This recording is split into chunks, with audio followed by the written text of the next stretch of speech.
सामुएल मोलिन्स, जो कि एक खिलौना साज है, और उसकी बीवी ईस्टर अपनी नन्ही बेटी बी के अलमनाक कार हादसे में इंतकाल के बाद गमगीन है।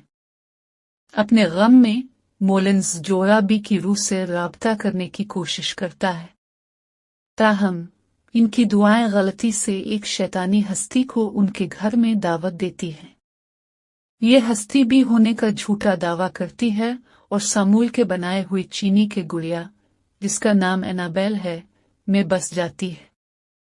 12 साल बाद मोलिन्स, जो अब भी अपने माजी से परेशान हैं, अपनी रहाइश एक यतीम बच्चियों के ग्रुप और उनकी देखभाल करने वाली सिस्टर शार्लेट के लिए खोल देते हैं। यतीम बच्चियां अपने नए घर से खुश हैं, लेकिन अजीब वाकयात शुरू हो जाते हैं, खास तौर पर जब इनमें से एक लड़की जेनिस, जो पोलियो की बीमारी से माजूर है, एक अलमारी में बंद एनाबेल गुड़िया को दरियाफ्त करती है। एक बार जब गुड़िया को आजाद कर दिया जाता है, घर में मौजूद शैतानी कुव्वत मजबूत हो जाती है। जेनिस इस शैतानी हस्ती का मरकजी हदफ बन जाती है और आखिरकार उसके कब्जे में आ जाती है। दीगर लड़कियां और सिस्टर शार्लेट जल्द ही समझ जाती हैं कि कुछ खौफनाक गलत हो रहा है। जैसे ही वो मोलिन्स के माजी की खोज करती हैं, उन्हें बी की मौत का सिया राज और गुड़िया की हकीकी नौयत का पता चलता है।